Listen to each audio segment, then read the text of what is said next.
자, 오늘 저희에게 주신 은혜의 말씀은 누가복음 9장 23절입니다. 한 절인데요. 너무나 잘 아시는 말씀입니다. 누가복음 9장 23절.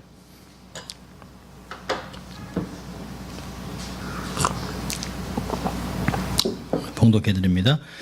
또 무리에게 이르시되 아무든지 나를 따라오려거든 자기를 부인하고 날마다 제 십자가를 지고 나를 쫓을 것이니라. 아멘. 너무나 잘 아는 말씀이죠. 오늘은 제자인가, 나는 제자인가 라고 하는 제목으로 말씀을 나누려고 합니다. 늘 우리는 새해가 되면 내가 주를 위해 좀 열심히 살아야겠다, 또 신년 계획을 세우기도 하고 또 주를 위해 헌신하기도 하고 많은 것들을 주를 위해 바치겠다, 드리겠다, 헌신하겠다, 나누겠다, 베풀겠다라고 하면서 한 해를 시작합니다. 그렇지만 세월이 지나면서 점점 그 말과 헌신이 나와는 무관한 듯한 삶을 살아가기도 하고, 또 12월이 되면 정말 나는 그렇게 살았나, 또 그러면서 할러데이 시즌으로 그냥 묻혀 지나갈 때가 굉장히 많습니다. 참 대통령들이, 특별히 오바마 대통령은 그 메리 크리스마스라는 말을 쓰지 말고 해피 할러데이라고 하는 말로 대처를 해서 지난 8년 동안 그렇게 계속해서 이어져 왔습니다. 그리고 이슬람들의 절기를 아주 축복하고 했습니다. 트럼프 대통령 당선자는 이런 얘기를 했어요. 어저께 그랬는데요. 나는 메리 크리스마스라는 말이 참 좋다. 그리고 메리 크리스라는 말을 계속 쓰려고 한다라고 하는 말을 했습니다. 얼마나 참 대단한 말인지 모릅니다. 사실 크리스마스가 되면 이게 정말 할러데이인지 또 공휴일인지 그냥 쉬는 날인지 아니면 연휴인지 사람들이 상당히 혼란스러워하고 혼돈스러워합니다. 우리가 기억할 것은 주님이 오신 절기, 어떤 면에서는 주님이 오신 절기가 새해를 맞이하는 어떤 마음을 새롭게 하는 그런 의미가 있다고 저는 생각합니다. 그래서 내년 새해에 2017년을 주를 위해 어떻게 삶을 살아갈 것인가를 생각하기 전에 올해 2016년을 나는 정말 주님이 말씀하신 제자로 삶을 살아왔는가 라고 하는 것들을 좀 생각해 보려고 합니다. 예수님이 오늘 누가복음 9장 23절에서 제자도를 말씀하실 때가 언제냐면 22절을 보면 이런 말합니다. 가라사대 인자가 많은 고난을 받고 장로들과 대제사장들과 서기관들에게 버림받아 죽임을 당하고 제3일에 살아나야 하리라 하시고, 순한 예고를 하신 거예요. 난 이제 죽는다. 내가 잃어버린 양들을 위해서, 인류를 위해서 내 목숨을 내려놓고 대속물이 될 것이다. 죽을 것이다. 라고 하는 말을 합니다. 사실 이 공간복음을 쭉 보면 예수님이 가이사랴 빌립보라고 하는 한 도시에 제자들을 데리고 가요. 그전에는 많은 사람이, 굉장히 많은 제자들이 따랐습니다. 수많은 무리들이 따랐는데요. 특별히 그 중에서 아주 소수의 정예부대 같은 무리들을 뽑아서 가이사랴 빌립보라고 하는 데를 데려갑니다. 마태복음 16장을 보면 18절부터 이제 베드로가 고백을 하죠. 이 가이사랴 빌립보라는 데가 어디냐면 헬라 사람들이 만신전을 만들어 놓은 것이에요. 전형적인 헬라 도시, 로마 도시입니다. 신이 굉장히 많은 곳이에요. 그러니까 그들은 예수나 하나님이나 사실 많은 신 중에 하나이기 때문에 그 대수롭게 여기지 않습니다. 자기들이 얘기는 제우스, 주피터, 비너스, 얼마나 많은 신들이 있는지 몰라요. 그 중에 많은 신 중에 하나, 그냥 다양한 신 중에 하나라고 생각을 하는 그 사람들 앞에 가서 예수님은 제자들에게 물어봅니다. 사람들이 나를 누구라고 하느냐? 누구는 선지자라고 합니다. 누구는 엘리야라고 합니다. 누구는 메시아라고 합니다. 이렇게 얘기합니다. 거기에 정확한 질문이에요. 너희들은 나를 누구라고 하느냐? 베드로가 주는 살아계신 하나님의 아들입니다 라고 얘기를 해요. 그게 동일하게 마태, 마가, 누가에 다 나와 있습니다. 그리고 그 다음부터 사실은 마태복음은 그 후에 순환 예고를 합니다. 내가 이제 가서 장로들과 또 이 서기관과 바리새인들에게 고난을 받을 것이다 라고 한 말을 똑같이 합니다. 또 오늘 누가복음은 순환 예고를 먼저 한 후에 너희들이 정말 나를 따라오려거든 이러이러한 대가를 지불해야 할 텐데 라고 하는 말을 아주 담대하게 합니다. 이런 말씀을 하셨는데도 불구하고 아무도 그 말에 귀를 기울이지 않았어요. 그 예수님이 십자가에 말씀하신 대로 그대로 돌아가시고 그리고 부활하시고 승천하시기 전에 40일 동안 많은 사람들에게 자기를 보여줍니다. 부활하신 것을 증거하고 성령을 보내겠다고 약속을 하시고 이제까지 말씀들을 다 이루셨다라고 하는 것들을 이야기합니다. 그러면서 내가 너희들에게 주는 이 대사명을 감당해야 된다라고 하는 말들을 해요. 근데 유독히 요한복음 21장 15절부터 17절까지 보면 베드로를 회복하죠. 베드로에게 가서 얘기하죠. 자기를 3번 부인했던 베드로에게 베드로야 시몬의 아들 요한아 내가 나를 사랑하느냐? 그러니까 제가 주를 사랑한다고 얘기합니다. 이 모든 것보다 나를 사랑하느냐? 내가 잡은 물고기보다 이 모든 레퓨테이션보다 모든 것보다 다 내가 나를 사랑하느냐? 근데 3번째는 얘기하죠. 주님, 제가 주님 사랑하는 거 주님 아시죠? 그리고 말을 더 못해요.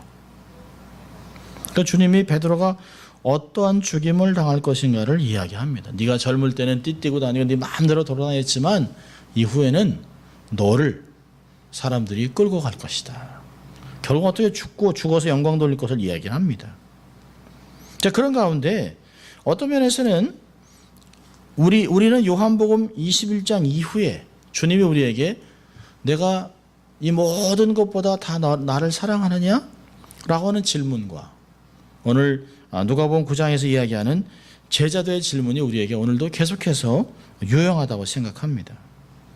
정말 나는 정말 주님을 따르려고 하는지 언제부턴가 기독교인의 숫자는 많이 늘어났지만 세상에 변화는 주지 못하고 있습니다. 한때 1%도 안 됐던 기독교인들, 특별히 한국 같으면 2% 이하에 있던 기독교인들이 한국에 엄청난 영향력을 줬습니다. 한국의 독립을 위해서 33인 그 안에 거의 반 이상이 크리스천들이었습니다. 1955년도까지만 하더라도 굉장히 미소한 숫자의 기독교인들이 한국의 곳곳에서 거룩한 영향력을 행사했습니다. 근데 지금은 20% 사실은 많은 사람이 20%라고 얘기하지만 20%는 안 되죠. 한 12%, 10% 정도밖에 안 됩니다. 근데 10%도 엄청나게 많은 사람들인데도 불구하고 전 세계 50대 교회, 대형 교회 중에 13개가 있는 한국교회. 한때는 한국교회를 본받자, 한국교회 영향력, 새벽기도, 철야기도, 모든 집회, 선교 이런 것들을 배우러 왔던 전 세계 교회들 이젠 더 이상 한국교회를 통해서 배우려고 하지 않습니다. 왜 그럴까요? 제자로 삶을 살지 않기 때문이죠. 말은 많이 했는데 그대로 살지 못하는. 이게 큰 한국교회의 그 어떤 병폐라라고 하면서 나는 괜찮지라고 할 것이 아니라 그 안에 속해 있는 우리도 이 교회라고 하는 우리도 스스로 돌아봐야 할 것입니다.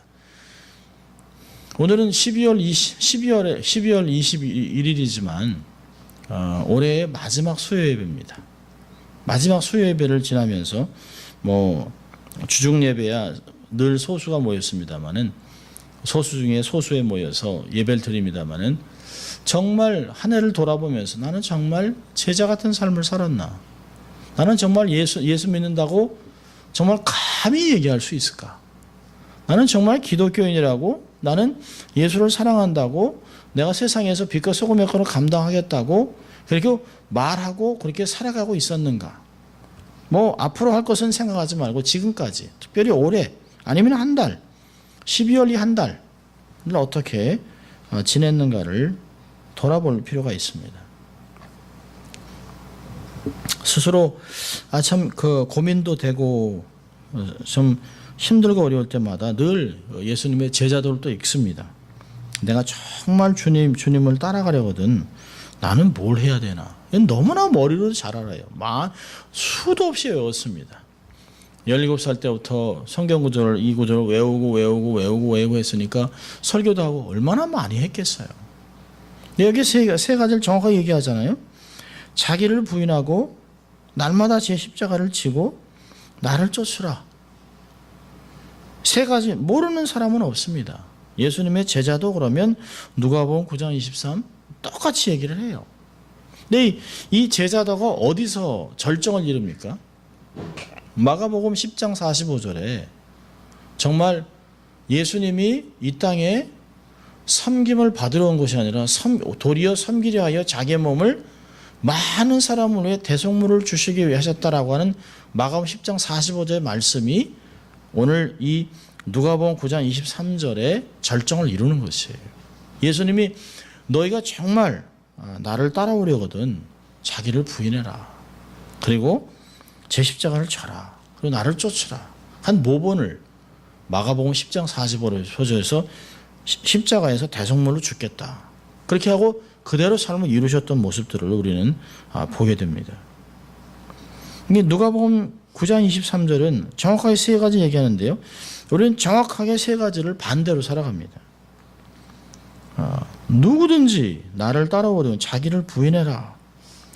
자기를 부인하고 싶은 사람은 세상에 아무도 없습니다. PR의 시대라고 그러잖아요. 자기 자신을 얼마나 드러내느냐. 요즘은 젊은 사람들도 얼마나 말을 잘하는지 몰라요.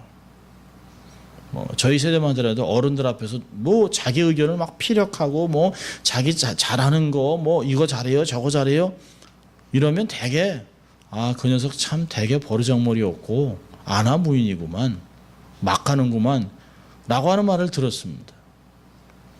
근데 요즘은요 말 안 하고 공손히 가만히 있으면 참 사람이 묵직하고 참 듬직하고 참 이렇게 속이 깊다라고 말하지 않습니다. 요즘은 정말 아무것도 할 줄 모르는 소극적인 인생이라고 얘기합니다. 시대가 바뀌긴 했어요. 그렇지만 지금 세대도 자기를 주장하고 자기를 드러내고 자기를 인정받고 싶은 사람이 너무 많습니다.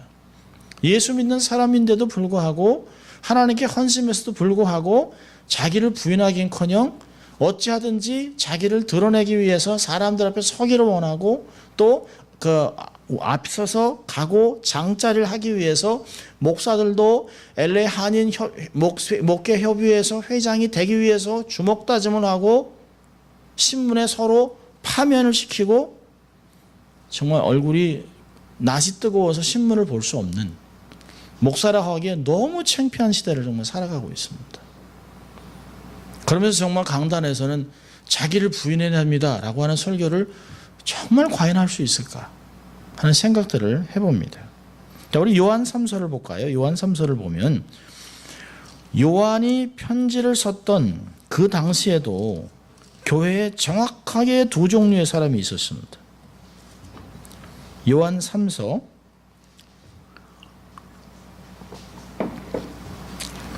특별히 9절을 보면 이런 말씀이 있습니다. 요한 3서 내가 두어자를 교회에게 썼으나 저희 중에 으뜸되기를 좋아하는 디오드레베가 우리를 접대하지 아니하니 이러므로 내가 가면 그 행한 일을 잊지 아니하리라. 저가 악한 말로 우리를 망령되이 편론하고도 유의 부족하여 형제들을 접대치도 아니하고 접대하고자 하는 자를 금하여 교회에서 내어 쫓는도다. 사랑하는 자의 악한 것을 본받지 말고 선한 것을 본받으라. 성을 행하는 자는 하나님께 속하고 악을 행하는 자는 하나님을 배웁지 못하였느니라. 자, 근데 반대로 12절을 보면요. 데메드리오는 무사람 중에서 진리에게도 증거를 받았음에 우리도 증거하노니 너는 우리의 증거가 참된 줄을 아느니라. 선한 사람에 대해서는 그렇게 많이 쓰지 않았어요. 왜냐하면 다 알기 때문에. 그런데 이 디오드레베라고 하는 사람은 으뜸되기를 좋아합니다. 그리고 자기보다 앞선 사람을 절대 가만두지 않아요.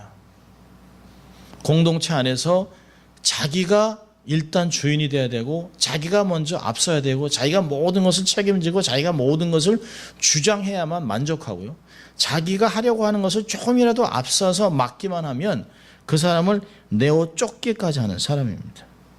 교회에서 내어 쫓아요. 나가라고 한다는 것이에요.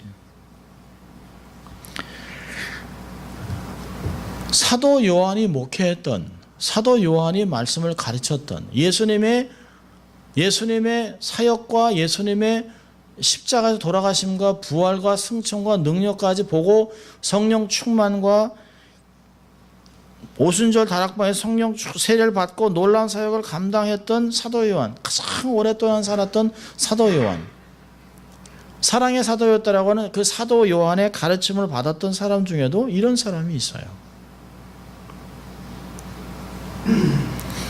디오드레베라고 하는 사람이 예수님을 몰랐을까요? 예수님 영접한 사람이죠. 교회에서 헌신했던 사람이죠. 그렇지만 그 헌신이 어디서 나왔을까요? 자기가 인정받고 주인 노릇하고 자기가 주장하고 싶은 것이에요. 주님은 오늘 이야기하시죠. 누가복음 9장 23절에 너희들이 정말 나를 따라오려거든 자기를 부인해라. 자기 부인이라는 것만큼 어려운 게 없습니다.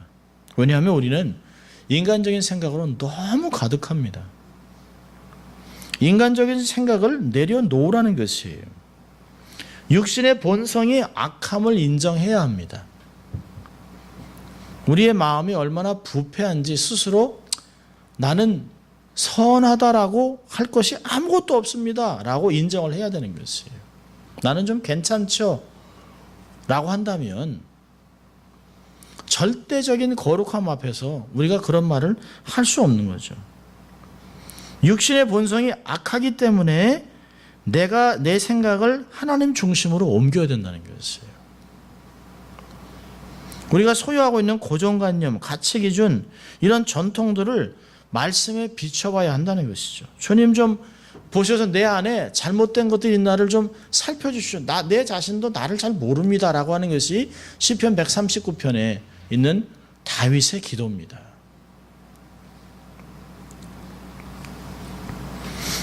인간적인 생각 얼마나 많은지 몰라요. 하루에도 수십 가지의 생각들을 해냅니다. 스스로 감동도 하고 감탄도 하고 기가 막힌 생각도 같지만 세월이 지나고 시간이 좀 지나고 나면 하찮은 생각이었다는 것들이 우리가 스스로 인정할 수밖에 없는 거예요. 아, 내가 스스로 잔머리 굴렸구나. 아, 이게 하나님께로 온 생각이 전혀 아니구나 라고 하는 것들. 본성에서 나온 생각들은 하나도 선한 것이 있을 수가 없어요. 자신을 부인하는 것은 인간적인 생각을 내려놓는 것입니다. 또 하나는 자신을 부인한다는 것은 권리를 포기하는 것이에요. 권리 포기 절대 쉽지 않습니다. 세상의 모든 사람들은 나름대로의 야망이 있습니다. 부자가 되고 싶다. 또 인정받고 싶다. 학위, 명예, 권력, 또 건강에는 자신 있는 스스로 이런 것들이 굉장히 많아요. 야망이 없는 사람은 아무도 없습니다. 저는 그저 하루하루를 살아갑니다 하지만 그 사람에게도 나름대로 야망이 있습니다. 표현하지 않을 뿐이지 스스로 많은 사람들보다 높아지고 싶은 것은 인지상정이에요. 사람들은 다 그렇습니다. 모든 사람은 다 고지론을 갖고 있습니다. 높은 곳에 오르려고 하는 마음이 있어요. 누구보다도 높이 가고 싶고 다른 사람보다 높이 서서 많은 사람을 다스리고 명령해보고 인도해보고 그런 것이에요. 그런 사람일수록 자꾸 과거 얘기해요. 내가 옛날에 이러이런 일을 했다. 그래서 내가 지금 현재 이렇지만 앞으로 이런 걸 할 것이다 라고 하는 말들을 계속하는 이야기는 뭘까요? 이 안에 아직도 성취하지 못한, 이루어지지 못한, 야망을 이루지 못한 아픔에서 그런 것들이 표출되는 것이에요. 정말 내가 제자로 삶을 살아간다면 이제 주님이 나를 쓰시겠다고 하면 모든 것을 포기하고 정말 주님께 드릴 수 있는 준비된 삶을 살아가야 하는 것이죠. 쉽지 않습니다. 정말로 쉽지 않습니다. 이 땅에서 살아가지만 정말 하늘을 소유한 거룩한 나그네의 삶을 살아간다고 하는 것 결코 쉽지 않습니다. 주님이 내게 정말 하늘에 많은 약속들을 하시고 내세에 약속 주시고 내가 일한 것에 대해서 내가 내게 줄 상급이 있다. 생명의 면류관을 주겠다. 근면류관을 주겠다. 너는 바울과 같이 믿음을 지키고 선한 싸움을 쓰고 달려갈 길을 다 달려라. 라고 하는 것은 머리로 다 알고 있지만 그래도 이 땅에서 누리고 싶고 또 갖고 싶고 또 확인하고 다른 사람에게 자랑하고 싶은 것은 그건 어쩔 수 없는 것이에요. 거룩한 나그네로 삶을 살아간다고 하지만 가벼운 삶보다는 내가 많은 것을 쥐고 오히려 주님 내가 나누고 살고 싶습니다. 많이 주십시오. 라고 하는 것이 우리의 욕심입니다.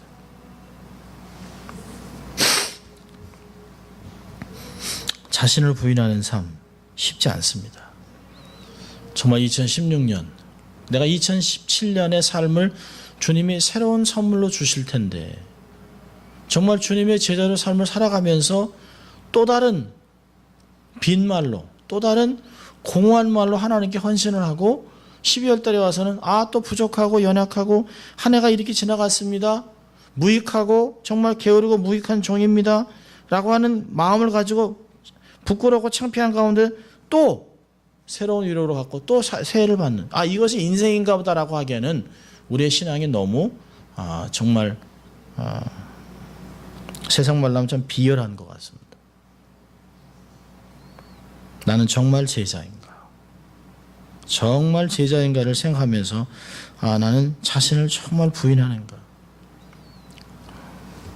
신앙생활을 하면 처음부터 전쟁이죠. 예수를 영접하고 나면 세상을 향해 나가고 싶은 세상에 있는 모든 것을 누리고 싶은 이런 것 욕망들을 깎아내리기 위해서 없애기 위해서 끊임없는 전쟁을 치르기 위해서 아마 그래서 하나님께서 하나님의 전신갑주를 입으라고 하는지도 모릅니다. 나는 정말 제자인가? 나는 얼마나 내 자신을 부인하고 살아가는가? 아니면 내 주장이 센가? 라고 하는 것을 볼 필요가 있습니다. 자, 두 번째는요. 자기를 부인하고 날마다 자기 십자가를 지라는 것이에요. 자기 십자가를 지라. 근데 이걸 우리가 돌아보면 무거운 십자가는 싫어요. 가볍고 쉽고 편안한 길을 가고 싶습니다.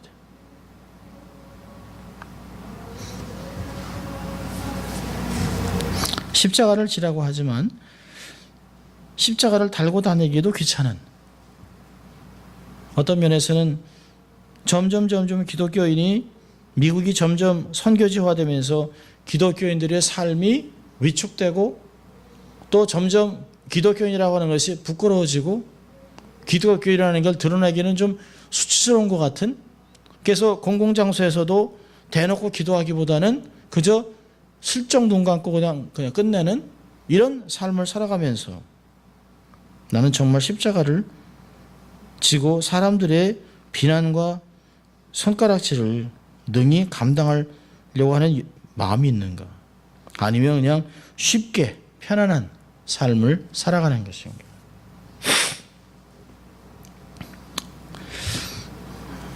반기문 씨가 한국의 대통령으로 출마하려고 좀 이제 물밑 작업을 하고 있어요. 그 사람을 반반이라고 부르잖아요. 반반. 어떤 자기의 갖고 있는 직위를 가지고 마치 많은 것들을 행할 것 같은 그런 모습으로 사람들에게 나가고 있습니다. 결코 그런 십자가를 지려고 하는 마음은 없어요. 남 얘기하기보다 나는 정말 십자가를 지려고 하는가? 십자가를 지고 살았는가? 아니 나는 정말 내가 지고 있는 십자가가 있는가? 근본적인 질문도 해볼 필요가 있습니다.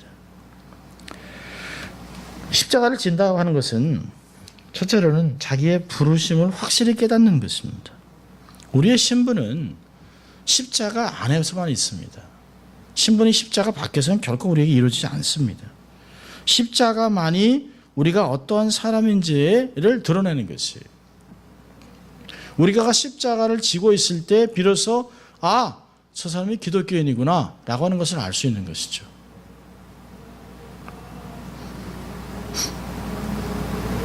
그 십자가만이 우리를 왕같은 제사장이요 거룩한 나라요 하나님께 속한 백성으로 그리스도를 증거하는 삶을 살게 하는 것입니다.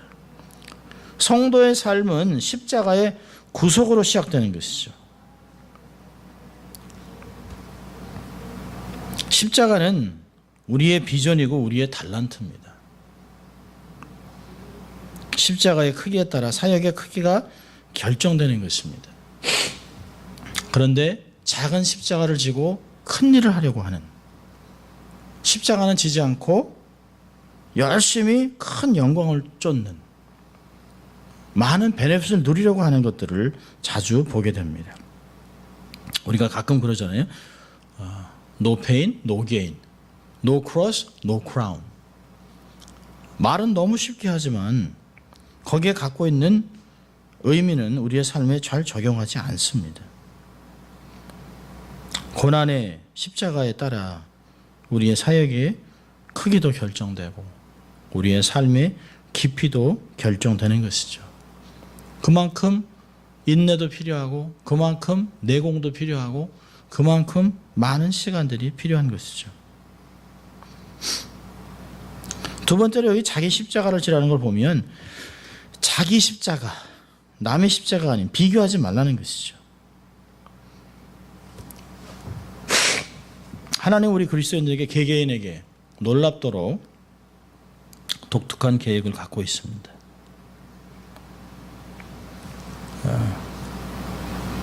여러분들과 제가 다른 것 같이, 남자와 여자가 다른 것 같이, 한국인과 외국인이 다른 것 같이, 또 이민자들과 한국에 사는 사람과 다른 것 같이, 또 오렌지 카운티 사는 사람이 여기 사는 사람이 다 기독교인이지만 각자 사람이 다 지문이 다른 것 같이 부르심이 다 달라요. 목사도 세상에 그렇게 많지만, 선교사도 그렇게 많지만 다 각자가 다 부르심이 다릅니다. 모든 사람이 다 동일하게 똑같은 곳에서 똑같은 일을 하는 것이 아니에요. 내가 있어야 할 것이 있고 나만이 할 수 있는, 감당할 수 있는 것이 따로 있습니다. 그렇다면 절대로 비교하지 않는다는 건 뭘까요? 자기 십자가를 진다는 건 자기의 십자가로 만족하는 것이에요. 빌립보서 3장에 나와 있는 4장에 있는 것 같이 자족함을 배우는 거예요. 내가 이것으로 만족하다, 감사하다. 감사를 잃어버리면 자족할 수가 없어요.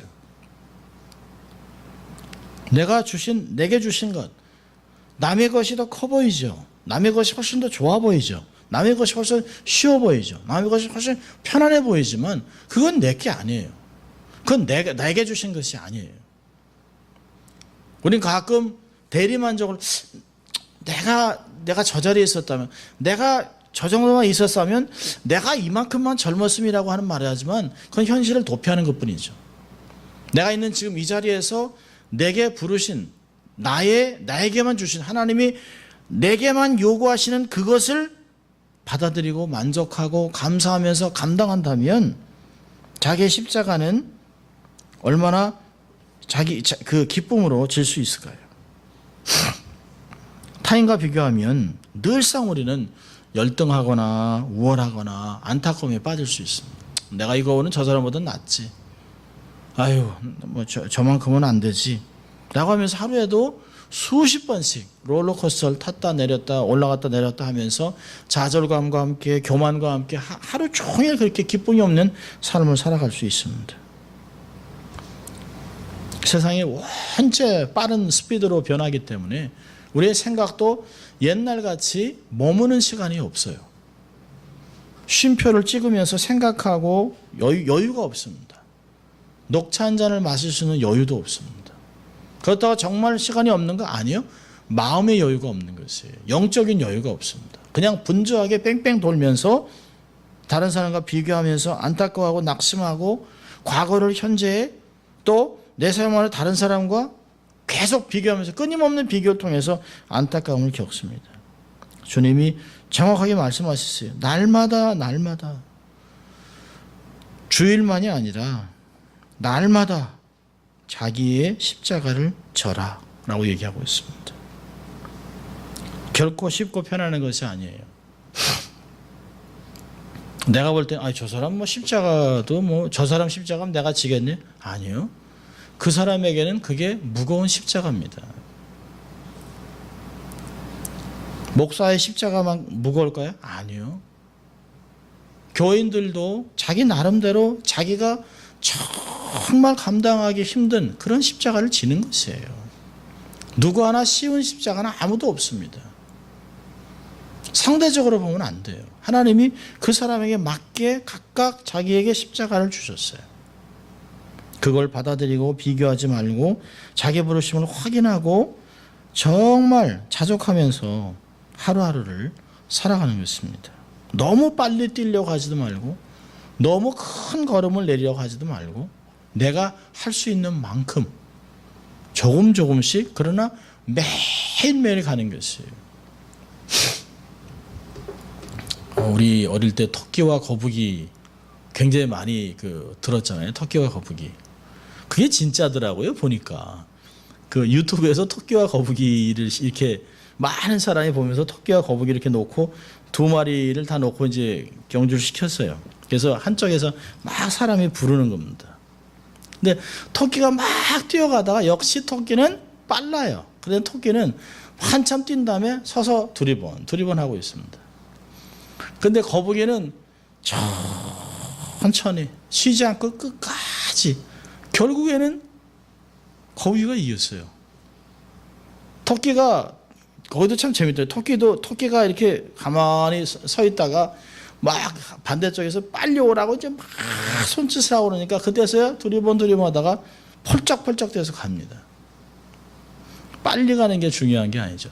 끝까지 가는 게 중요해요. 끝까지. 자기 십자가를 지고 끝까지 가는 것. 그게 얼마나 중요한지 모릅니다. 자, 세 번째로는요. 예수를 쫓는 것입니다. 날마다 예수를. 여기에 날마다라고 하는 것은 날마다 자기를 부인하고 날마다 자기 십자가를 지고 날마다 예수를 쫓는 것입니다.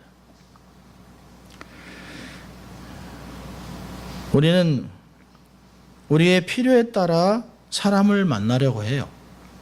우리는 우리의 필요에 따라 내 기준에 따라 내 생각에 따라 내 경험의 기준에 따라 어떤 기준과 잣대를 놓고 이 사람은 따라갈 만한 사람, 이 사람은 내가 버려야 될 사람, 이 사람은 상정하지 말아야 될 사람 이렇게 다 자기가 스스로 갖고 있습니다. 적당한 관계, 7m, 1m, 모르는 척 다 있어요. 근데 예수님만은 거리를 두면 안 돼요. 멀찍이 쫓으면 안 돼요. 바짝 가까이 쫓아야 합니다. 예수님은 내 생각과는 상관없이 내가 기분이 좋든 기분이 나쁘든 따르고 싶든 말든 어떤 마음이 들든 상황이 어떻든 간에 무조건 주를 따라야만 하는 것입니다. 여기 얘기했어요. 나를 따라오려거든. 정말 제자가 된다고 한다면 그렇게 하라고 하는 것입니다. 날마다 주를 따른다는 건 뭘까요? 성실한 걸 이야기하는 거죠. 성실하게. 주님이 성실하세요. 예레미야 예가 3장을 보면 우리가 아직도 이렇게 생존해 있는 것은 주의 성실함 때문에 그렇다는 것이에요. 햇볕을 볼 때 매일 아침마다 해가 뜨는 것 같이 주의 성실함으로 나를 돌보시는 주님.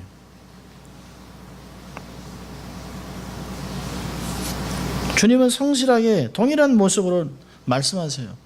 내가 수고하고 짐졌다면 다 내게로 와라. 내가 네 마음을 쉬게 해주겠다. 늘 주님은 성실하게 아침마다 우리를 다가오세요.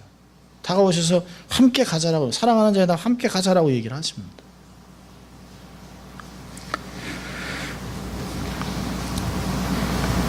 우리의 삶의 기본은 성실함입니다. 성실함.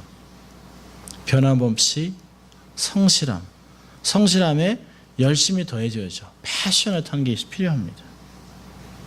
내가 얼마나 성실하고 매 순간마다 성실하게 살아가면서 최선을 다하는 삶을 살아야 할까. 반짝 노력하고 열심히 하다가 틀어지고 깨지는 것은 성실함이 아닙니다. 성실함은 인내가 필요합니다.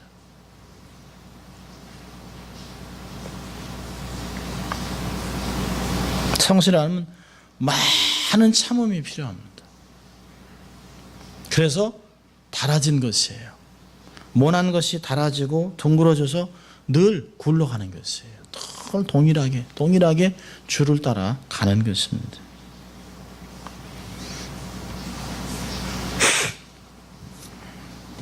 이제 50 중반이 되면서 그 목회자들과 모여보면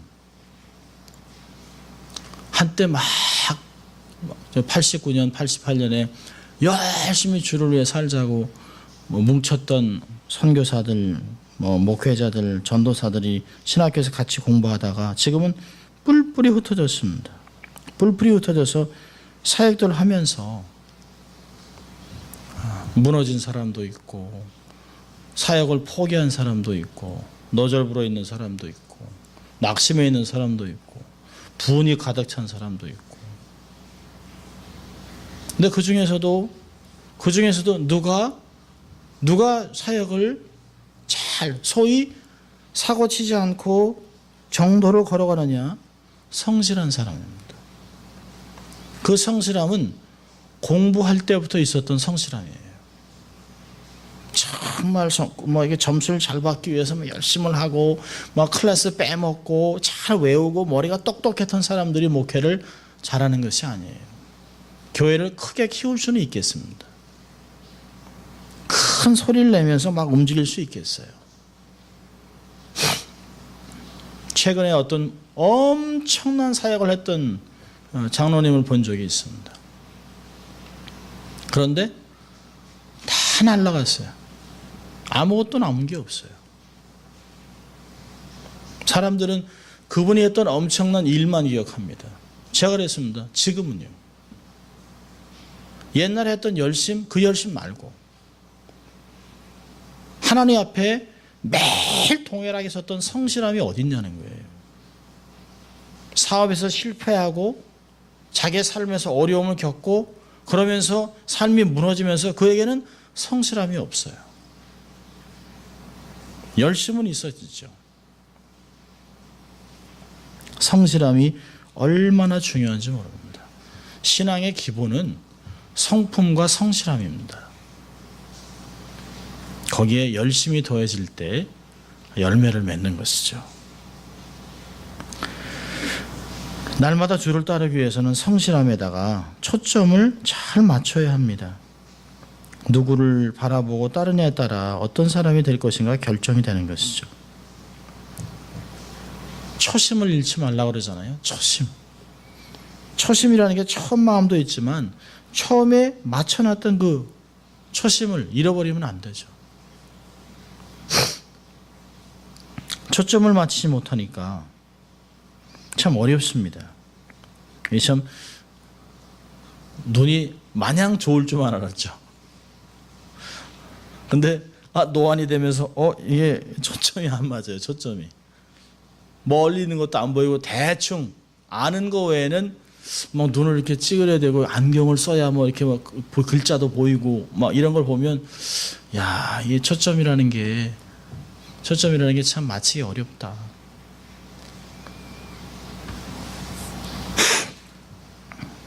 급변하는 세상에서 변하는 세상에서 내가 아는 것은 감을 잡을 수 있는데요. 웨스턴 길은 이렇게 글자가 안 보여도 알아요. 그건 웨스턴이라는 걸 알아요.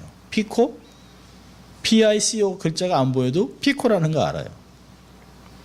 근데 새로운 것들이 삶에 나타날 때 초점을 어디다 두고 있는가? 세상은 계속해서 새로운 것, 변화무쌍한 걸 가지고 우리에게 나타날 것이에요. 우리가 예수님께 맞추는 초점을 흐리게 만들 것입니다. 중요한 것은 끊임없이 변하는 세상에서 급변하는 세상에서 변하지 않는 예수를 바라봐야 합니다. 누가복음 12장 2절에서는 믿음의 주요 온전케 하시는 예수 그리스도를 바라보자. 끊임없이 바라보자라고 이야기합니다. 놀라운 것은 초점을 맞추면 힘이 생겨요. 돋보기를 가지고 까만 종이에다 대면 흰 종이를 대도 작은 돋보기도 종이를 태울 수 있습니다. 초점을 맞추는 것 얼마나 중요한지 몰라요. 예수님을 따르기 위해서 내 눈을 주님께 맞추는 것입니다. 그럴 때 우리는 부족하지만, 우리는 비록 작은 돋보기 같은 삶을 살아가지만 그 돋보기 같은 삶에서 하나님의 능력이 통과하는 것이죠. 하나님의 능력이 모아지면 우리의 작은 삶, 참 연약하고 동양인이고 끝까지 이 메인스트림에 들어가기에는 뭔가 아무도 우리를 아메리칸이라고 불러주지 않는, 아무리 영어를 한다고 해도 우리를 아메리칸으로 받아들이지 않는, 다큐멘터리는 다 아메리칸으로 되어 있지만 이런 마치 마지널 시리즈로 살아가면서도 낙심하지 않고 좌절하지 않을 수 있는 것은 작지만 주님 바라보고 있으면 우리의 작은 인생을 통해서도 하나님의 능력이 나온다는 거죠. 세상에 썩은 것들을 태울 수 있는 삶이 된다고 하는 것입니다. 이제 며칠 안 남았죠. 열흘 남았습니다. 열흘 남아있는 2016년을 생각해 보면서 정말 내가 2016년 한 해를 주를 위해 산다고 살았지만 어떤 일을 주를 위해 하기보다는 나는 정말 주님의 부르신 제자로의 삶을 살아냈는가? 나는 정말 제자인가? 내 멋대로 삶을 살지 않는 것인가? 스스로 생각하고 하나님이 또 우리에게 새해라고 하는 것을 주신다면 어느 한순간부터 저는 새해는 이렇게 해야 되겠다라고 하는 생각들을 많이 접었습니다. 새해는 저의 것이 아니기 때문에. 새해가 우리에게 오는 것은 완전 선물이죠. 당연히 받는 것이 아니에요. 새해를 못 볼지도 몰라요. 이런 때에 하나님이 내게 새해를 주신다면, 선물도 주신다면 나는 정말 제자로 살고 싶다. 소박한 초등학교 때야, 초등학교 6학년 때까지 뭘 생각하면 대통령, 장군 이런 것은 아주 소박한 그냥 제자로 그냥 순박한 기독교인으로 제자로 살고 싶은 이런 소박한 마음, 그런 마음들이 제 마음에 다시 새겨지는 걸 봅니다. 오늘도 정말 나는 제자로 살아가고 있는가를 생각하고 정말 주를 따르는 삶을 살아가는 우리 될 수 있기를 주의 이름으로 축원합니다. 기도하겠습니다. 하나님 감사합니다. 오늘도 올해의 마지막 수요 예배를 드리면서 한 해를 돌아보고 또 우리의 삶을 돌아보면서 정말 나는 주님의 제자인가를 생각해 봅니다. 주님 제자의 삶을 살아가는 것, 주님의 요구가 무엇인지를 머리는 다 알지만 삶으로 따라가지 못했던, 또 부응하거나 또 이렇게 순종하지 못했던 여러 가지 모습들을 다시 한번 내려놓고 순수하게 주님의 제자가 되는 것들을 택하려고 합니다. 주님 도와주셔서 우리의 마음이 다시 한번 아름다운 복음으로 채워지는 삶이 될 수 있도록 주님 축복하여 주시옵소서. 감사하고 예수님 이름으로 기도합니다. 아멘.